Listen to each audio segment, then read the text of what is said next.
Hi everyone, my name is Cynthia Walker and I'm the director here at the Brickstore Museum, and today I'm here to talk to you about the history of holidays in Kennebunk, specifically Christmas. And of course, it's going to be a little bit of a survey or an overview, because if you went into the history of every single year's worth of holidays, we would all be sitting here for a very long time.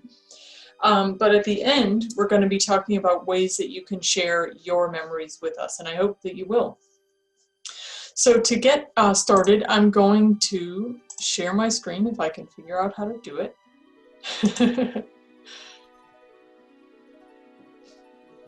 So the celebration of Christmas is a recent invention, at least the non-religious portion of it is. In an area so steeped in Christmas tradition, with our Christmas fairs and festivals, and of course Christmas Prelude right next door, it is difficult to imagine a time without the community holiday. But before the 19th century, Americans in general did not recognize Christmas, outside of religion obviously, mostly due to their Puritan beliefs and their traditions.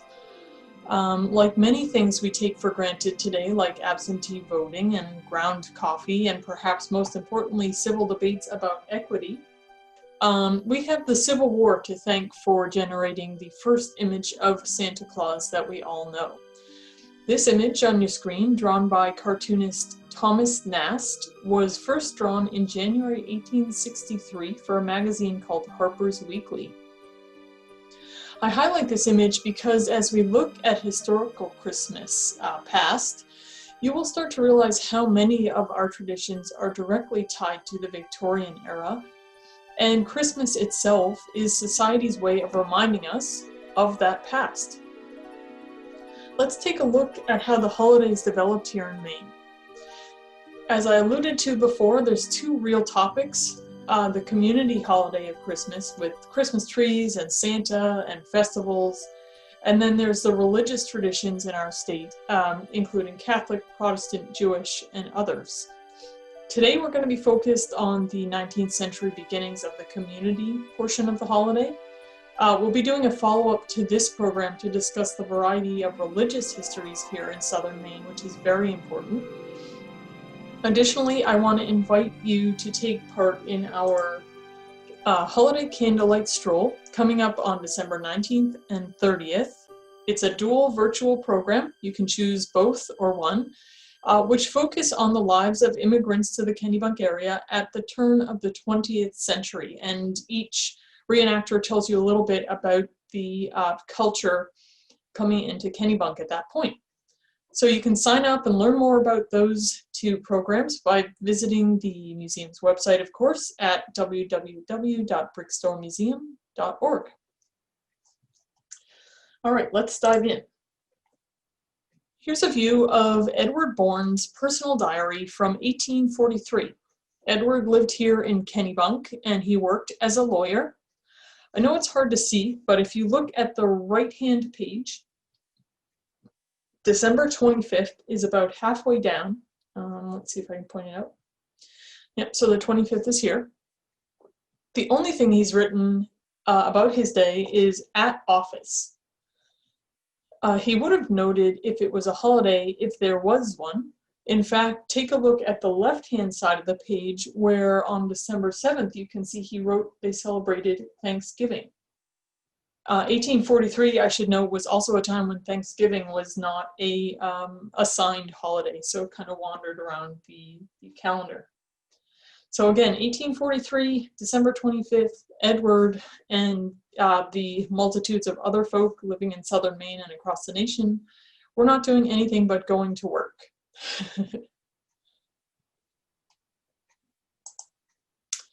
In 1848, the editor of the Bangor Daily Whig noted the reluctance of Mainers to celebrate Christmas. He wrote an article describing the celebration, hoping he could coax a little more unbending of our rigidity and a more kindly blending of the social element in the making up of our virtues. Kennebunk citizens looking to celebrate the holiday in those early days often traveled to either Portland or Saco for public festivals, since support for the Christmas holiday grew faster in those cities, largely seen as a boost to the midwinter economy and businesses, much like it is today. In 1858, the First Parish Unitarian Church was the first place to host a public Christmas festival in Kennebunk, taking place at the town hall. This image here is from the museum's collection from about 1885.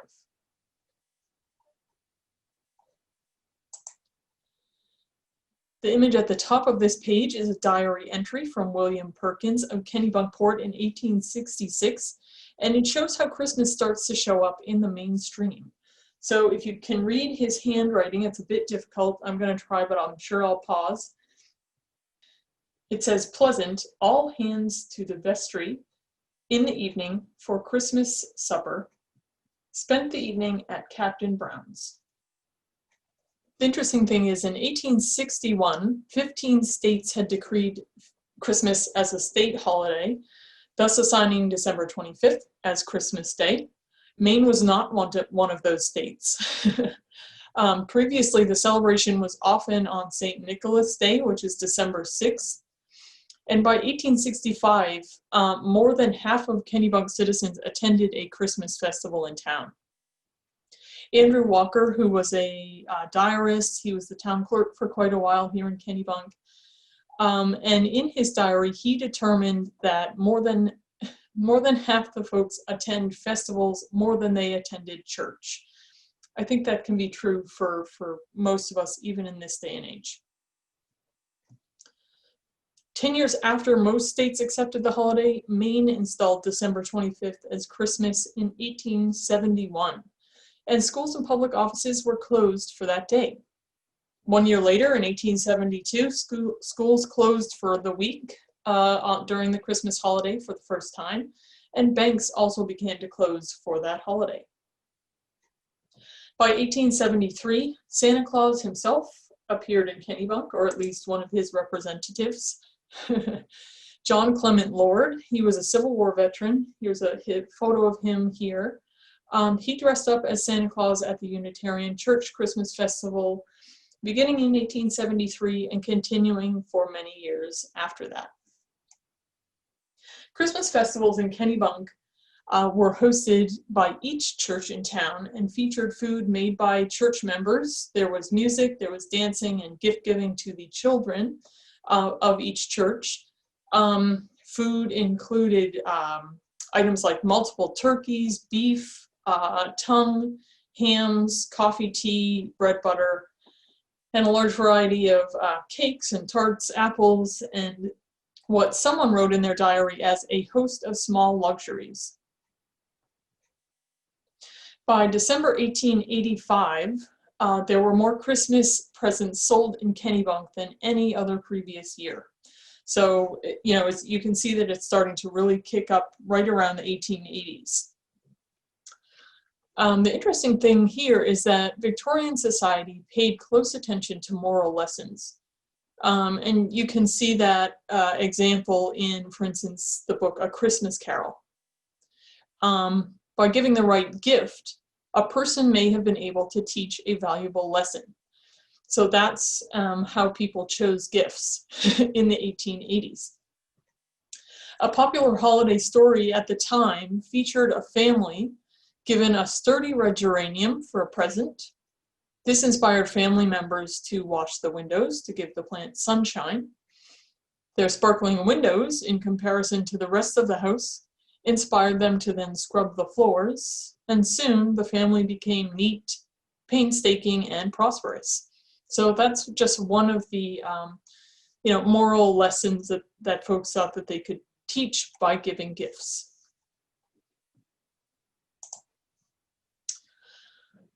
Some common gifts that were given in the late 19th century, of course, split out by gender.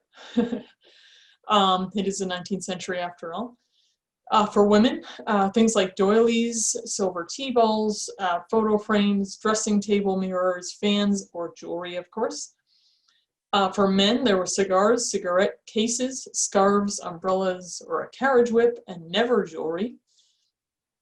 For boys, things that would help them grow up, so toolboxes, boxing gloves, sleds or skates, stamps, jackknives, books of adventure, cat pistols, or marbles. And for girls, much like women, fans and jewelry, purses, monogrammed note paper, books, dolls, or canaries, which sounds fun. As I alluded to before, novels and stories began to be published about Christmas lessons and their myths in the 19th century, ones that we still know today.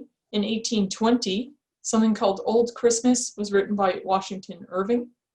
In 1823, The Night Before Christmas by Clement C. Moore was written. It's here that Santa first earned his nickname Saint Nick, and where he first appears with 8 reindeer. And of course, in 1842, perhaps the most famous, A Christmas Carol was written by Charles Dickens. The story of Santa Claus visiting late at night was instilled in us as children thanks to The Night Before Christmas, and certainly the lessons of A Christmas Carol, now 178 years old, are still prime on most people's minds, especially in the holiday season. Another hallmark of the Christmas season, is of course the Christmas tree. Unsurprisingly, at this point in the talk, these also grew out of the Victorian era, literally. Queen Victoria's husband, Prince Albert, brought the tradition from Germany and first introduced the Christmas tree to England in 1841, placing a decorated tree inside Windsor Palace. The practice soon spread as a fashionable thing to do throughout the countryside and then came across the Atlantic to the United States.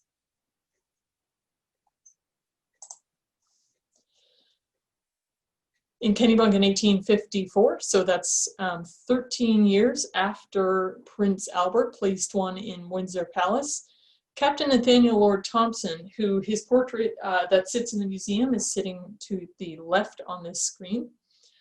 He lived on Summer Street at 23 Summer Street, which still stands. This picture on the right is about 1900, but you can still find it at 23 Summer Street. Captain Nathaniel Lord Thompson kind of broke the ice for Christmas trees in Kennebunk. He installed the first Christmas tree in his home and hosted a festival at his house to celebrate the new decoration. Andrew Walker, once again the town diarist, recorded Thompson's brazen exuberance in his diary on December 26, 1854. Andrew Walker said, "There was a festival last evening, Christmas night, at the house of Captain N.L. Thompson, of the Thompson family, particularly the young folks connected with the family. There was a quote-unquote Christmas tree in one of the rooms, from the boughs of which nearly all of the children had a present with their name attached." Here's a photo from the museum's archives of a Kennebunk home at the turn of the 20th century, so 1900, complete with a Christmas tree and some popcorn walls, as well as the Christmas tree. You can see that there's a little drum with a dog on it to the lower left. There's a wreath on the window. There's certainly more decoration, I think, than most homes place on their on their walls nowadays. And then what's interesting to me is if you look closely at all of the decorations on the tree, there's a little kind of baby doll up near the top. There are literally some presents tied near the bottom. You can see those square boxes. And of course, if you look at the very top, you can see that there is an American flag at the top of the tree instead of a star or an angel or whatever you have at the top of your tree. The first electric Christmas tree lights appeared in the 1880s, but were too costly for most households. Most people in the 1800s lit their trees with small candles. It's always a wonder for most of us to wonder why more didn't burn down, but I'm glad they didn't. The department store Woolworths introduced imported German Christmas tree ornaments, the glass balls that we all know today, in its department stores starting in 1880. By 1890, those little ornaments were sold at 5 or 10 cents each. Woolworths sold nearly $25 million per year in those ornaments, even in 1890. In the Victorian era, great concern over the holiday becoming too commercialized inspired people to make their own gifts as opposed to purchase them in a store. And by 1870, many stores offered to personalize each gift with special holiday wrapping, what we now know as wrapping paper. By the 20th century, our community was often running in our holiday celebrations.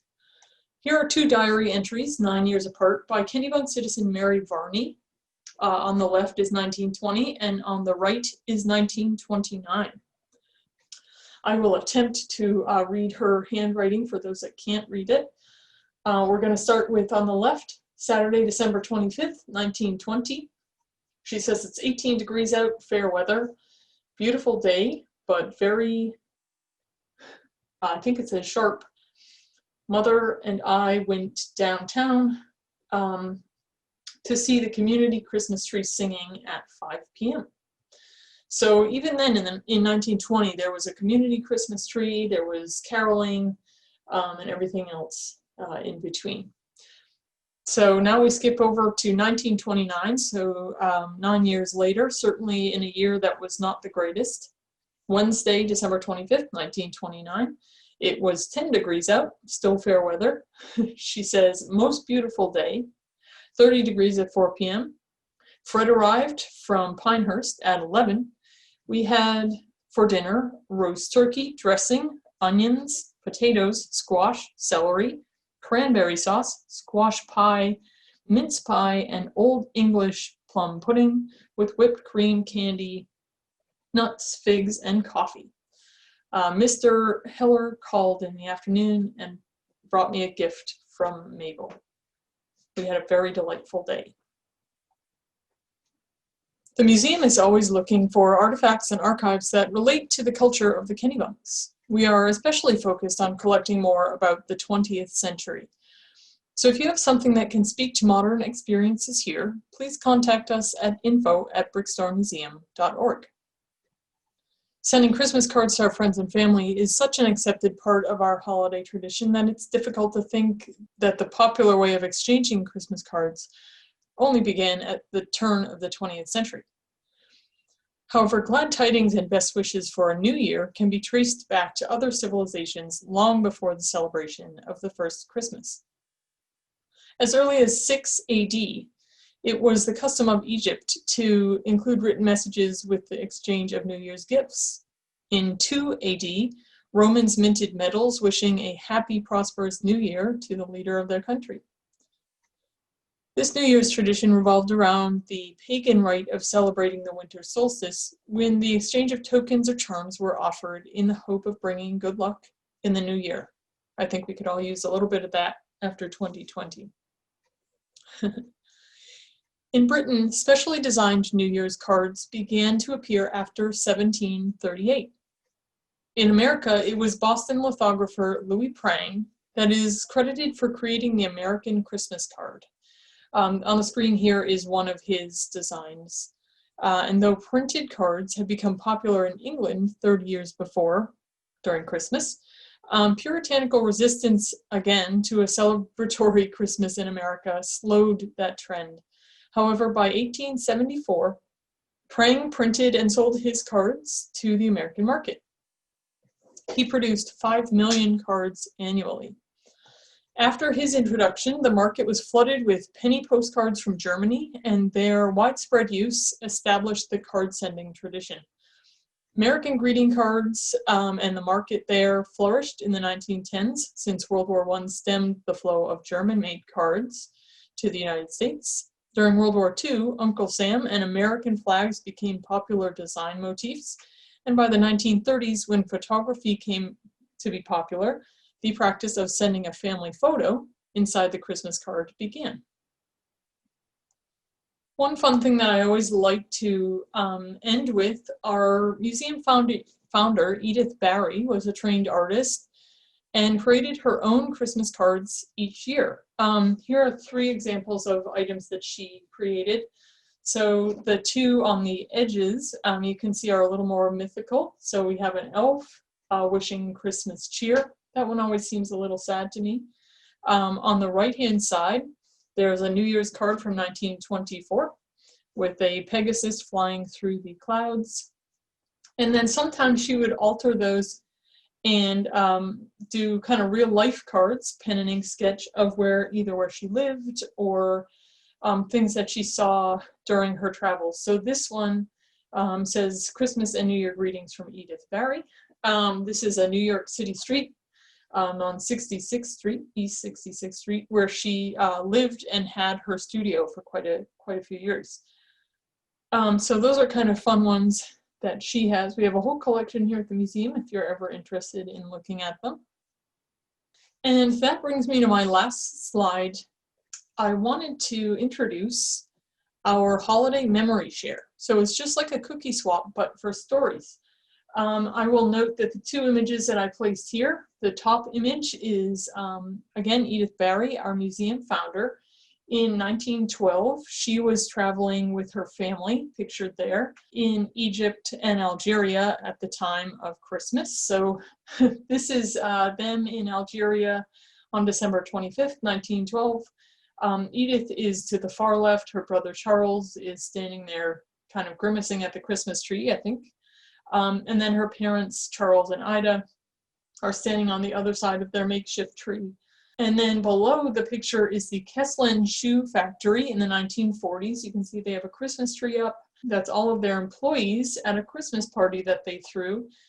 My favorite thing is you can see, if you look at the first row that's seated, there's a gentleman kind of in the center in a Navy uniform. There's another gentleman on the other side holding up some sort of beverage, and it looks like everybody's having a really great time. So what we hope for this holiday memory share is that the holiday season is prime time for storytelling and sharing, and we hope that you might swap a story with us. So share a memory from your holidays growing up. The museum staff will keep these in the archives for the future, certainly, and then also use your stories this year, with your permission, of course, to produce a holiday program available later this month via our YouTube channel. The more stories we collect, the more we can share. Imagine if your story touches a reader who feels lonely this holiday season. Sometimes all we need is to be reminded of our shared experiences and maybe get a few laughs. No pressure on that one. Your story is important, and I hope that you'll take a moment to tell us one of your stories. So you can email us at info@brickstarmuseum.org or visit us at brickstarmuseum.org to fill out a simple online form. You can upload photos from your family memories as well, and we would be happy to share you a story back. So thank you for joining us today, and I wish you a very happy holidays.